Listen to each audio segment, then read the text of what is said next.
क्या आपने कभी सोचा है कि पहला इंसान कौन था? क्या उसे भगवान ने रचा था या यह प्रकृति का परिणाम था?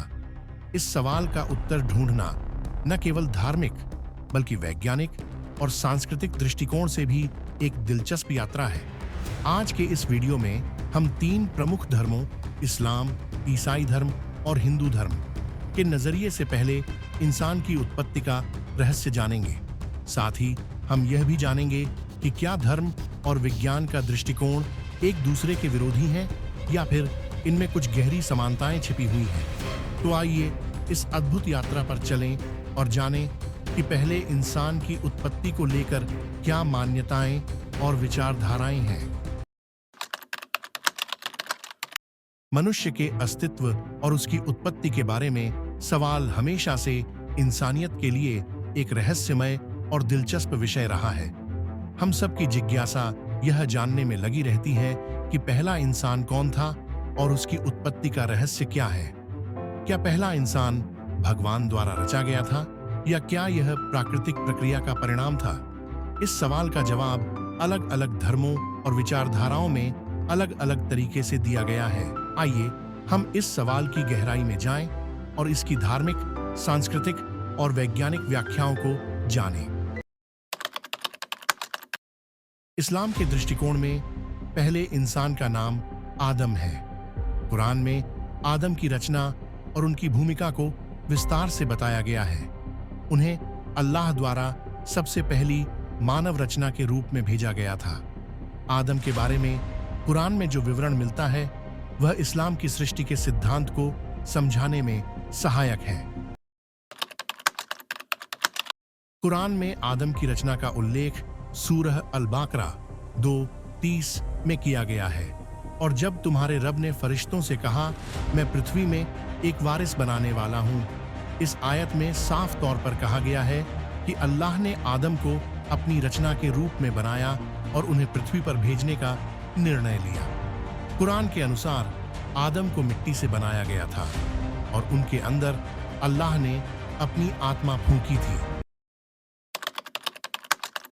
आदम के साथ हव्वा का भी जिक्र है, जिन्हें अल्लाह ने आदम का साथी बनाया। जन्नत, स्वर्ग में आदम और हव्वा को एक साथ जीवन बिताने की अनुमति दी गई थी, लेकिन शैतान ने उन्हें बहकाया और वे जन्नत के उस वृक्ष का फल खाने में लिप्त हो गए जिसे अल्लाह ने खाने से मना किया था। इस घटना के बाद आदम और हव्वा को पृथ्वी पर भेज दिया गया। यह घटना कुरान में सूरह अल-आराफ 7:19 से 27 और सूरह ताहा 20:117 से 123 में विस्तृत रूप से बताई गई है। इस्लाम में आदम को पहले पैगंबर के रूप में स्वीकार किया जाता है। उनका उद्देश्य मानवता को अल्लाह की राह पर चलने की शिक्षा देना था। आदम ने पहले मानवों को अल्लाह की उपासना, धार्मिक कर्तव्यों और अच्छे आचरण का मार्गदर्शन किया। हिंदू धर्म में पहले इंसान के रूप में मनु का उल्लेख मिलता है। मनु की उत्पत्ति और उनके द्वारा मानवता की पुनर्स्थापना की कहानी विशेष रूप से पुराणों में वर्णित है। हिंदू धर्म के अनुसार मनु को भगवान ब्रह्मा ने मानवता के पुनर्निर्माण के लिए चुना था। हिंदू धर्म के विभिन्न ग्रंथों में मनु को आदिकवि और पहले इंसान के रूप में जाना जाता है। मनु के साथ शतरूपा का भी जिक्र है, जिन्हें भगवान ब्रह्मा ने मनु का साथी बनाया। उन्हें प्रलय के समय पृथ्वी पर जीवन को फिर से स्थापित करने का कार्य सौंपा गया था।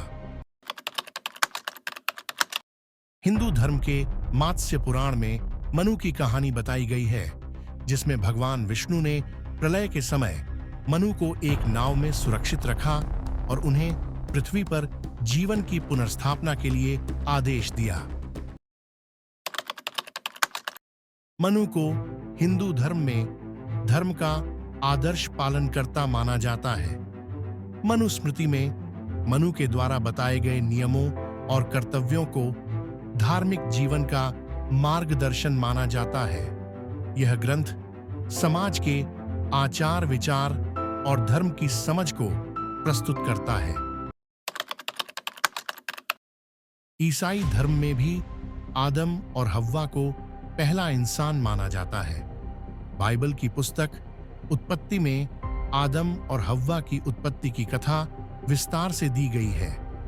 यह कहानी ईसाई धर्म की उत्पत्ति की प्रमुख कथा है, जिसे आदर्श जीवन के सिद्धांतों के रूप में देखा जाता है।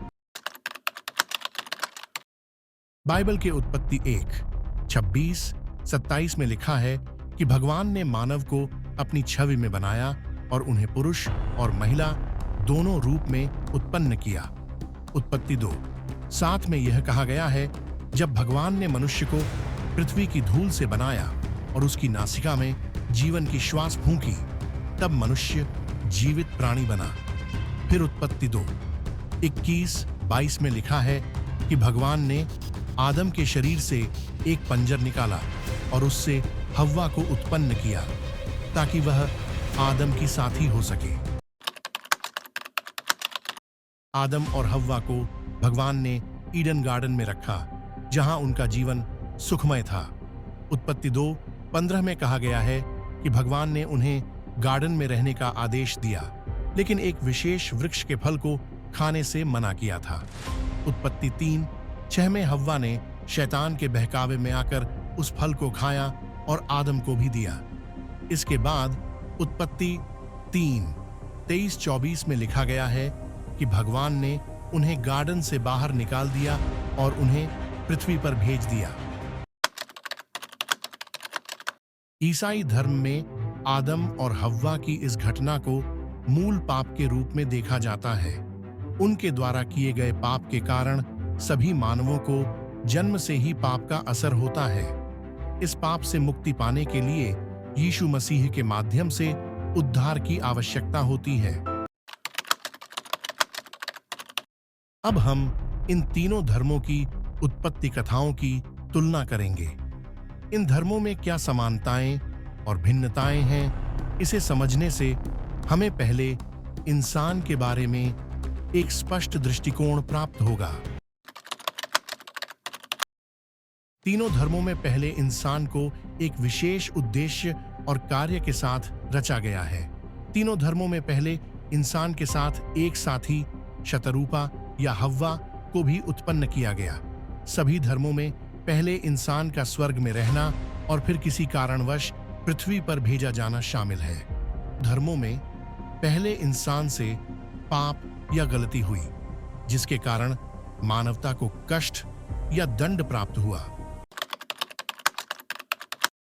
इस्लाम और ईसाई धर्म में आदम को एक पापी के रूप में चित्रित किया गया है, जबकि हिंदू धर्म में मनु को आदर्श धर्मपालक और मानवता का पुनर्निर्माता माना गया है। ईसाई धर्म में आदम का पाप मूल पाप के रूप में माना जाता है, जो सभी मानवों के लिए जन्म से ही एक पाप का कारण बनता है, जबकि इस्लाम में यह एक व्यक्तिगत गुनाह है जिसे आदम ने किया। हिंदू धर्म में प्रलय के बाद मनु द्वारा पृथ्वी पर जीवन की पुनर्स्थापना की कहानी है, जबकि इस्लाम और ईसाई धर्म में इस तरह की कोई कथा नहीं है।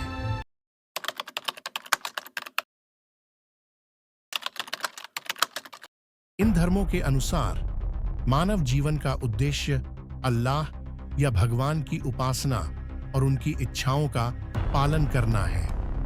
आदम और हव्वा की कथा हमें यह सिखाती है कि हमें भगवान के आदेश का पालन करना चाहिए और पाप से बचना चाहिए।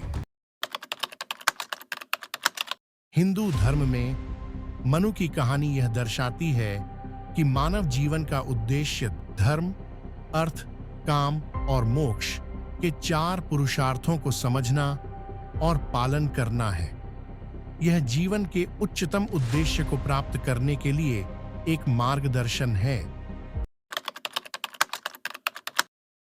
विज्ञान और धर्म के दृष्टिकोण में अंतर हो सकता है, लेकिन दोनों ही मानवता की उत्पत्ति पर विचार करते हैं।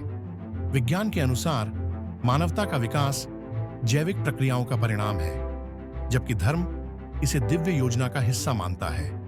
विज्ञान और धर्म दोनों के बीच यह संघर्ष और संवाद एक दिलचस्प क्षेत्र है। जहां हर एक दृष्टिकोण के अपने तर्क और प्रमाण हैं।